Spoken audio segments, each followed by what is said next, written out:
थोड़ा चेहरे पे हाथ मारो। सीखने के लिए सब तैयार हैं? जी सर। बालों पे हाथ मारो हल्का सा। ओके साहिबान, हमारे देश में ही नहीं वरन पूरे विश्व में हर साल आग के द्वारा बहुत सारी जन और धन की हानि होती है। कहा गया है कि आपदाओं को नहीं रोका जा सकता है, पर अगर शांति काल में या इसी प्रकार से आप लोगों को ट्रेनिंग मिली हो तो बहुत सारे नुकसान को बचाया जा सकता है। जिस प्रकार से सेना में शांति काल में बहाया गया शांति काल में बहाया गया पसीना लड़ाई में खून बचाता है, उसी प्रकार से जो हमारे पास समय है उसमें अच्छी ट्रेनिंग ली जाए तो उसके द्वारा हम बहुत सारे जन और धन की हानि को रोक सकते हैं। लिहाजा इन्हीं सभी बातों को मद्देनजर रखते हुए आज के लेक्चर का उद्देश्य आग के बारे में जानकारी देना है। लेक्चर तरतीबवार चले और क्लास को समझने में आसानी हो। लेक्चर को 2 भागों में पूरा किया जाएगा। भाग नंबर 1 आग के बारे में जानकारी, भाग नंबर 2 आग के प्रकार तथा इस्तेमाल होने वाले एक्सटिंग्विशन के बारे में जानकारी देना है। यहां तक किए गए बयान में किसी साहिबान का कोई सवाल नहीं? सवाल नहीं तो लेते हैं भाग नंबर 1। मैं आप लोगों से जानना चाहता हूं कि आग क्या है। कोई भी जवान, किसी को पता आग क्या है? अरे नॉर्मली आपने देखी होगी आग क्या है, कुछ पता है आग क्या है? आग की छोटी छोटी चिंगारियों से ओके, बहुत अच्छा बताया हमारे मेजर ने कि छोटी छोटी चिंगारी से एक बड़ी आग बनती है। अब उसकी कुछ परिभाषा तो होगी, किताब के अंदर कुछ तो लिखा होगा, तो सुनिए आराम से, दिमाग में बैठाइएगा, दोबारा नहीं दोहराऊंगा क्योंकि इतना टाइम नहीं, तो आपने ड्यूटी भी जाना है अभी, है ना? तो एक बार ही बैठा लीजिएगा। आग एक रासायनिक प्रक्रिया है। आग एक रासायनिक प्रक्रिया है जो किन्हीं 3 कंपोनेंट के मिलने से बनती है या उत्पन्न होती है या जन्म लेती है, जो भी आप समझो। नंबर 1 फ्यूल यानी कि ईंधन, नंबर 2 हीट यानी कि गर्मी, और नंबर 3 O2 यानी कि ऑक्सीजन। समझ में आया? जब तक ये तीनों चीजें नहीं होंगी, एक जगह इकट्ठी नहीं होंगी, तब तक आग पैदा या उत्पन्न नहीं होगी। इससे जब आग पैदा या उत्पन्न होती क्या होता है? बहुत सारी रोशनी निकलती है, धुआं निकलता है और बहुत सारे धन और धन की हानि होती है, उसे आग कहते हैं। समझ में आया आग क्या है? जो भाग नंबर 1 है, समझ में आया आपको कि आग क्या है? अभी भी किसी को अगर ये नहीं समझ आया तो दोबारा समझाता हूं। भाग नंबर 1 यहां पर पूरा होता है। अब लेते हैं भाग नंबर 2, आग के प्रकार। आग को 5 प्रकार से बांटा गया है। वो फ्यूल के जो फ्यूल है या जो ईंधन है उसी के ऊपर इसको कैटेगराइज किया गया है।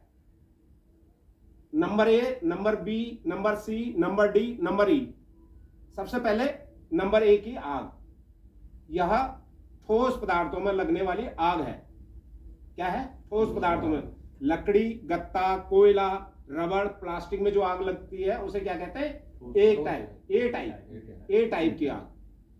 B type fuel, petrol, diesel, kerosene, malathion, जो फ्यूल है, जो ज्वलनशील फ्यूल है, उनमें जो आग लगेगी तो उसको क्या कहेंगे? बी टाइप की आग। और सी टाइप की आग किसे कहते हैं? पता है कुछ?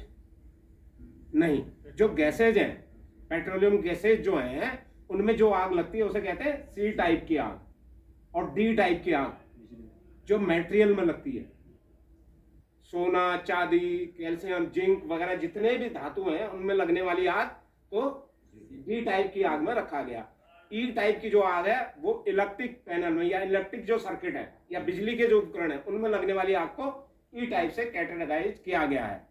अभी एक आग और है जिसको रशियन में के नाम से जाना जाता है और अमेरिकन में एफ के नाम से जाता है, उसे कहते हैं kitchen fire.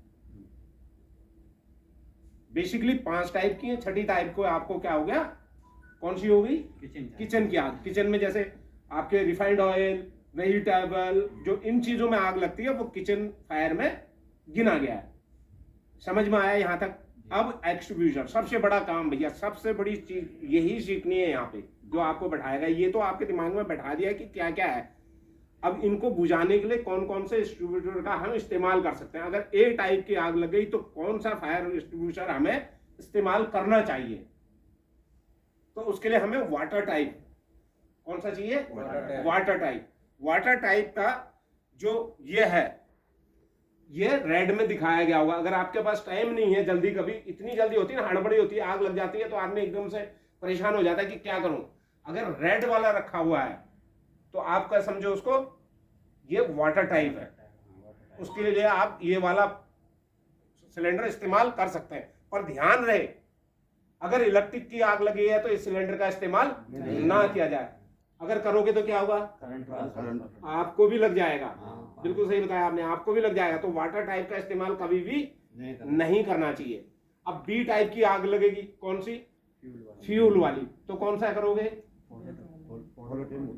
No, foam type. Foam type. अब फोम टाइप यहाँ पर समझिए, अगर फ्यूल की आग लग गई, क्या वाटर टाइप को इस्तेमाल कर सकते हो? नहीं सर, अगर करोगे तो क्या होगा? वो आग और ज्यादा फैलेगी। क्यों फैलेगी?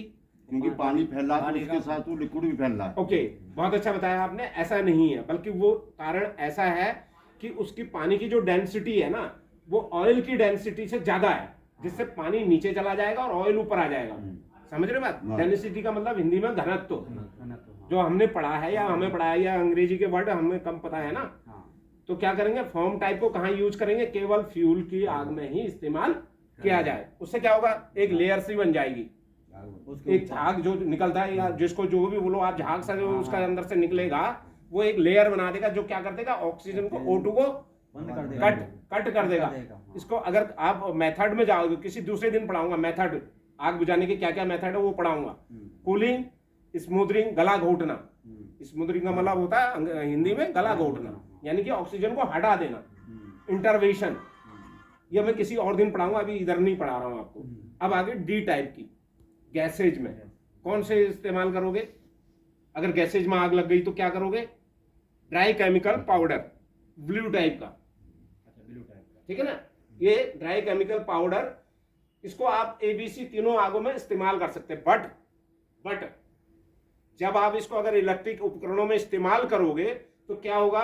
उपकरण आपके खराब हो जाएंगे, क्योंकि इसके अंदर से जो निकलता है ना, वो क्या करता है? उपकरणों को खराब कर देता है। समझ में आ गया? अब अगला क्या रह गया हमारा? एक सिलेंडर और रह गया, O2।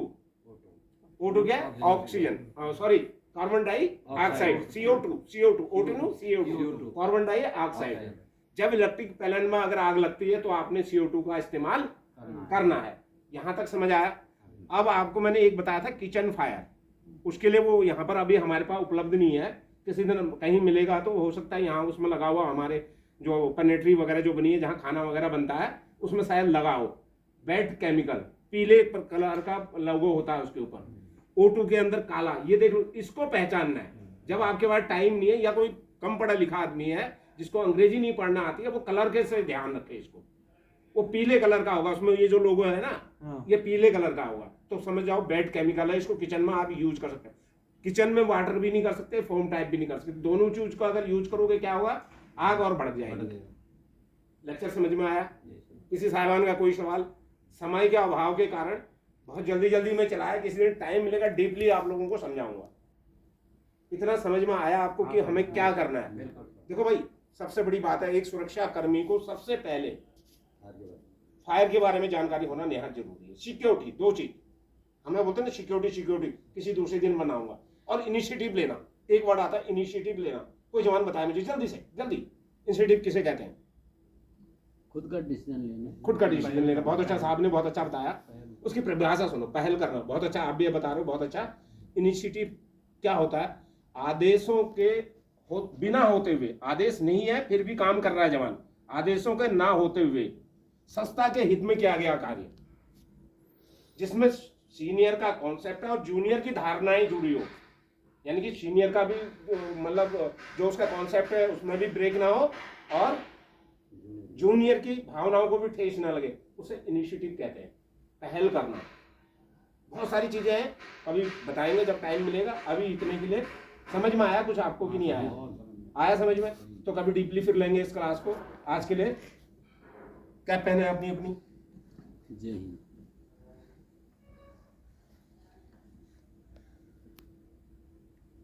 क्लास सावधान बैठ। जैन साहब, जैन साहब, श्रीमान, क्लास को ब्रेक करने की अनुमति चाहता हूँ। ब्रेक करो सर। जैन साहब, क्लास खड़ा हो, हल्के हल्के काट दो। यहीं पे